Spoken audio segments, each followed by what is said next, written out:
Good morning everyone and welcome back into another video, and today it's a sad day but also a really exciting one because we are looking at the last in the series of sets known as our Lego Legend of Zelda Custom Set Showcase with Z0002, and as I mentioned last week, this is a Zelda CMF series.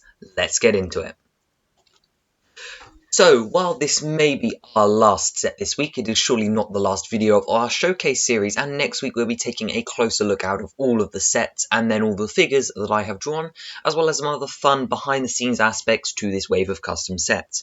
But for today, we're going to take a look at my series of collectible minifigures, and as you can see here, we have the minifigure bag, limited edition, 16 to collect, with age rating 5+, Z0002. You get one minifigure per pack. This is Series Z, and as you can see here, well, it's a box of 60, which means there are 60 figures overall in this pack, and they are distributed between the 16 unique characters. First up today, we will take a look at Magic Armor Link. Now, I had to include a Link variant in this series, however, well, I didn't want to include the basic one. I wanted this to be exclusive, as all CMFs should be exclusive. So this is the Magic Armor from Twilight Princess, and he's using a new molded hairpiece based off the original, but with some added decals, the Hylian shield, and a purple coloured sword from the Series 20 Jousting Knight with a purple hilt. And he's got the magic armor printing on him, as you can roughly see in this reference material. Now, I think this is one of my favourite links. I also updated his face print from the Fire Sanctuary set, and I'm really pleased with him. So that's our first figure in the series. Now, we couldn't have Link in a series without a Zelda, so I have the traditional Breath of the Wild Zelda outfit, which is her research outfit. Now, you may have noticed that this has been showing up in a lot of the videos, just for things that I've been doing, because I've had this figure drawn. This was my first figure that I ever drew, and she's still my favourite. But this was an outfit I definitely wanted to include, and I thought it would be better to have a nice, cheap, common Zelda outfit. So we've made this outfit her exclusive variant for the CMF series, and as you can see, she is holding the Silent Princess flower. Looks fairly pleased, and is reusing the Sally hairpiece from Disney Series 2 with some printing for her bow pieces to keep that mold budget down. So some dual molded arms and dual molded legs, and some nice printing on her torso. Third in the series, we have Chic, a Zelda alter ego. There are way more Zeldas than there are Links in this series for some reason. She is using some printed blue legs and a new exclusive molded heart piece. She's using the Ninjago wrap to make that bottom part of her kind of disguise, and the hair is printed onto the face, which is a technique that I didn't think I would do, but I thought it worked fairly alright, and she's actually reusing the bandage headpiece from the Series 15 Clumsy Guy minifigure. Next up, we have a character using mid-legs, and that would be Tetra, yet another Zelda variant from The Wind Waker. She is here holding a flintlock pistol in gunmetal grey, and a 2x2 map tile depicting a picture from her cabin, which is triangulating a picture of the Tower of the Gods surrounded by the Triangle Islands from that game. She's also got some plain arms and a new hair piece that has ears attached, and a kind of cel-shaded eyed face, like the one I did for Toon Link in the Great Sea Showcase. Next up, we have Imperse. This is her Skyward Sword variant, using a new accessory piece to represent the Gate of Time for that day from that game shrunk down. This is not something you'd actually see at this scale, but I thought it was a nice inclusion. I really like the Gate of Time, so I thought I'd Legoify it here.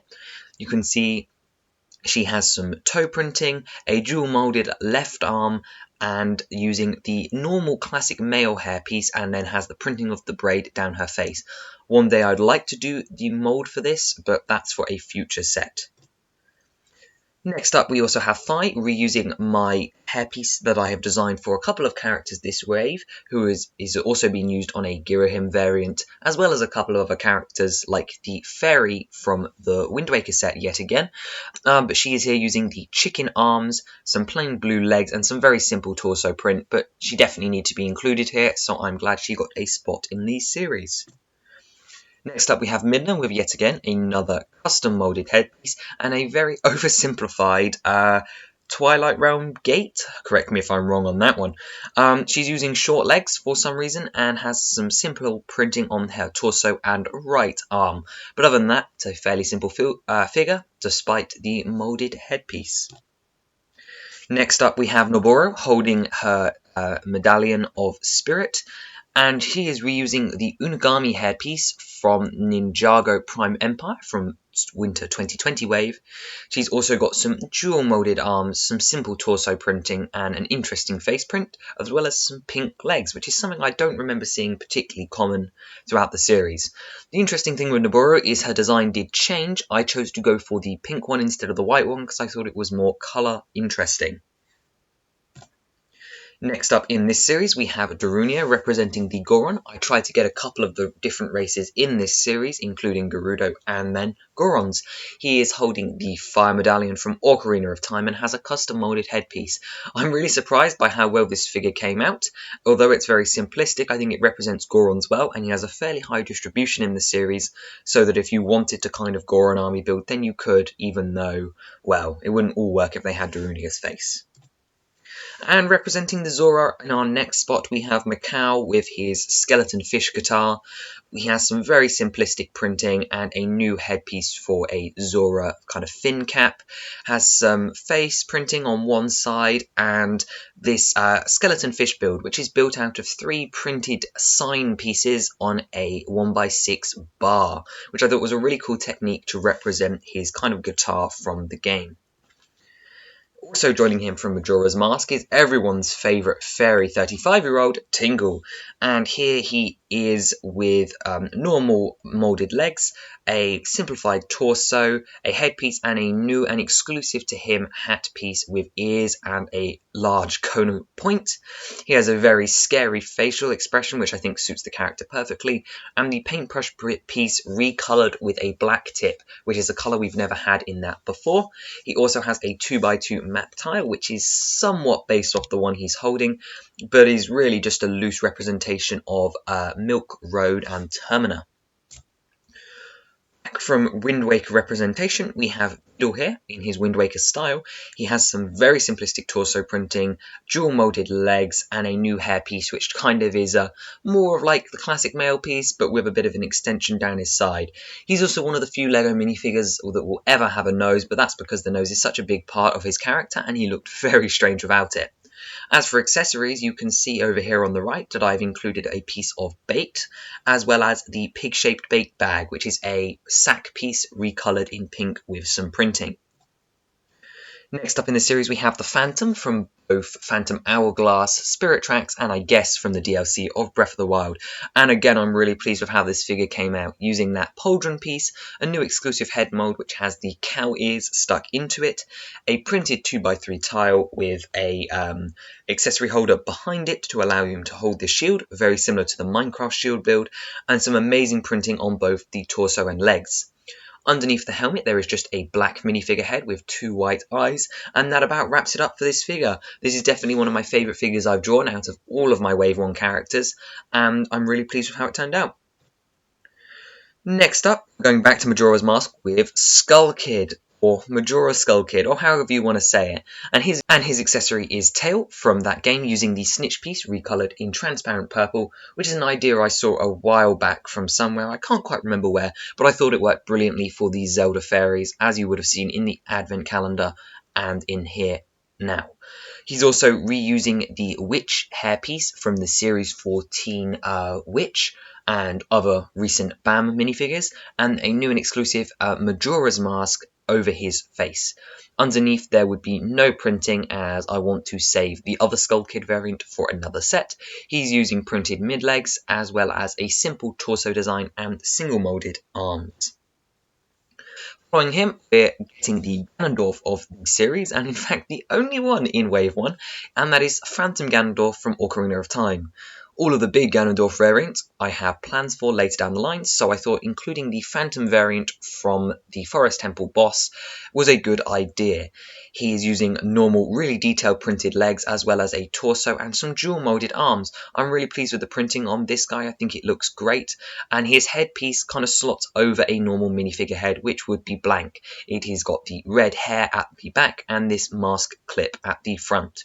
His staff is built out of a 1x4 bar with this Gestro connection piece with 2 cow horns and a clip on the back with a spiked horn piece there to represent the 3-pronged kind of angled staff that he has in that boss fight. He's also in a floating position, like he spends most of his time in that fight. Next up, we have another villain, and that is going to be Demise from the End of Skyward Sword. Now, your first thing you'll notice about him is his colour scheme is inverted, and that is deliberate to try and get some nice contrast going on here. But he is using a new sword moulded piece to represent the Anti-Master Sword with a bit of printing on the hilt. He is also using Hades' fiery hairpiece here with some very scary looking printing. This is a one-sided face as the hair is attached. He has his white markings on his chest as well as all of the individual imprisoned scales down both of his arms and his torso here. His legs are not dual molded, but he has some scary looking toe printing as well as some knobbly knees and this cloth piece that I decided just to print on instead for ease.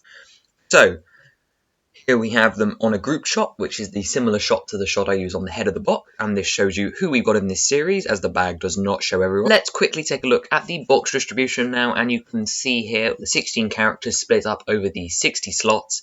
You have 3 Links, 5 Zeldas, 5 Tingles, 3 Tetras, 3 Phantoms, 4 Phantom Ganondorfs, 3 Fais, 4 Naborus, 3 Impas, 4 Darunias, 4 Macaus, 3 Demises, 3 Skull Kids, 4 Midnas, 3 Chics, and 4 Beetles.